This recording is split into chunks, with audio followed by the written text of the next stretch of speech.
ओम श्री परमात्मा ने नब एवं आम पढ़ा अष्टदश अध्याय मान सॉरी षोड़श अध्याय 16 नंबर अध्याय पढ़ा। ओम श्री परमात्मा नम ये अध्याय कौन कौच देवासुर संपत्ति विभाग जोग श्री भगवान कहले उभय भयर सर्वथा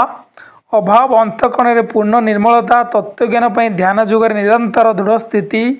और स्वात्विक दान इंद्रिय दमन भगवान देवता और गुरुजन मानकर पूजा तथा अग्निहोत्र आदि उत्तम कर्म आचरण एवं वेदशास्त्र आदि पठन पाठन तथा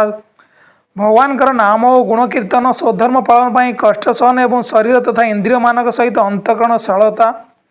काय मन वाक्य कहारी को कौन प्रकार कष्ट न देवा यथार्थ प्रिय वचन कहवा निजर अपकार करुवा लोक प्रति क्रोध न करवा कर्मर कर्तृत्व अभिमान त्याग अंतकरण उपरीत अर्थात चिर चंचलतार अभाव कहारी मध्य निंदा आदि न करवा सबु प्राणी प्रति अहेतुक दया इंद्रिय मानकर विषय मानक सहित संजोग हेले मध्य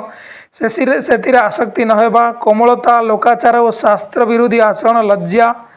तेज क्षमा धैर्य बाह्य शुद्धि एवं कहारी ठारे भी शत्रुभाव न होगा और निज ठारे पूज्यता अभिमान अभाव हे अर्जुन एसबू हूँ दैव्य संपत्ति होई नहीं जन्म नहीं पुरुषों लक्षण हे पार्थ दंभ गर्व अभिमान तथा क्रोध कठोरता और अज्ञान एसबू हूँ असुरी संपत्ति नहीं जन्म नहीं पुरुषों लक्षण।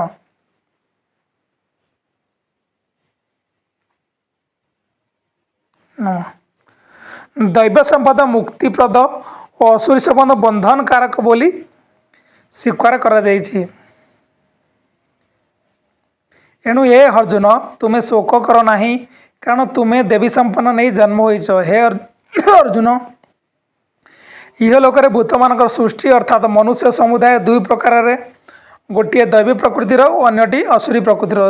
से दुई को मध्य दैव प्रकृतिर मनुष्य समुदाय विषय तो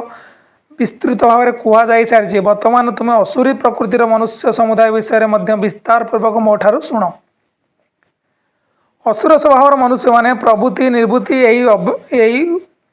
उभय जानती नहीं तेणु से बाह्य और अंत शुद्धि न थाए कि से आचरण शुद्धि न थाए तथा से सत्यवादिता भी न थाए।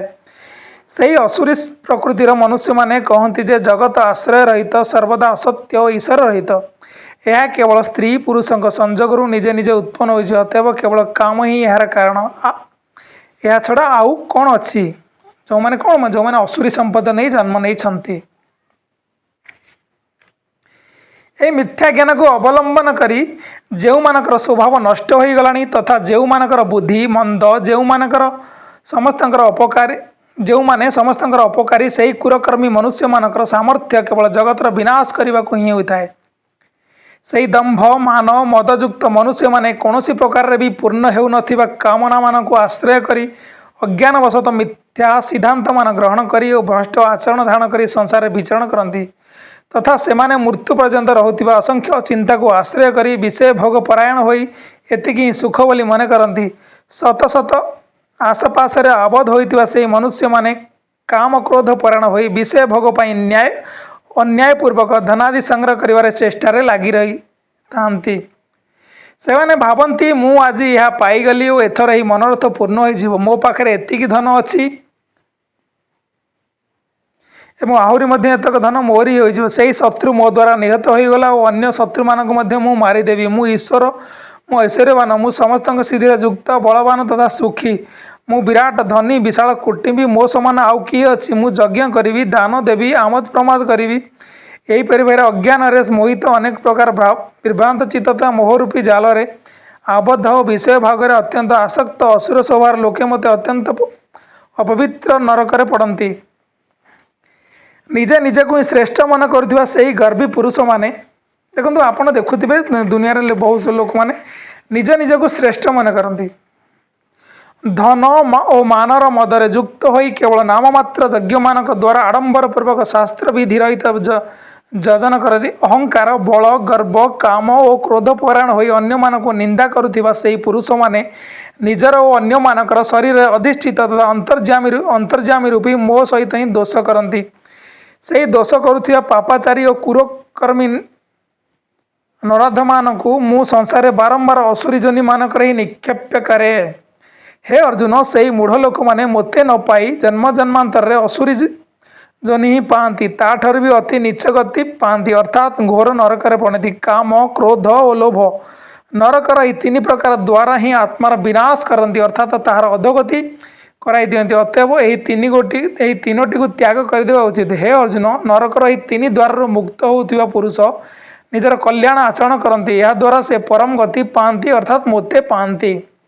ଯେଉଁ ପୁରୁଷ ଶାସ୍ତ୍ରବିଧି ତ୍ୟାଗ କରି ନିଜ ଇଚ୍ଛାରେ ମନମୁଖୀ ଆଚରଣ କରେ ସେ ସିଦ୍ଧି ପାଏ ନାହିଁ, କି ପରମ ଗତି ପାଏ ନାହିଁ, କି ସୁଖ ପାଏ ନାହିଁ।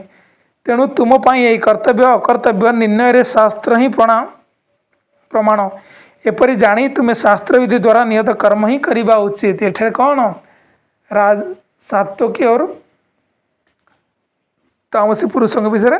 ଲୋକଙ୍କ ବିଷୟରେ କୁହାଗଲା। ଓମ୍ ତତ୍ସଦିତି ଶ୍ରୀମଦ୍ ଭଗବଦ୍ଗୀତା ଉପନିଷତ୍ସୁ ବ୍ରହ୍ମ ବିଦ୍ୟାୟାଂ ଯୋଗଶାସ୍ତ୍ରେ ଶ୍ରୀକୃଷ୍ଣାର୍ଜୁନ ସମ୍ବାଦେ ଦୈବ୍ୟାସୁର ସମ୍ପଦ ବିଭାଗ ଯୋଗ ନାମ ଷୋଡ଼ଶ ଅଧ୍ୟାୟ ଦୈବ୍ୟାସୁର ଲୋକଙ୍କ ବିଷୟରେ ଆଲୋଚନା କରାଗଲା। ଏ ଅଧ୍ୟାୟରେ ନମସ୍କାର ସମସ୍ତଙ୍କୁ। ସମସ୍ତେ ଭଲରେ ରହିବେ, ଭଗବଦ୍ଗୀତା ଟିକେ ପଢ଼ୁଥିବେ।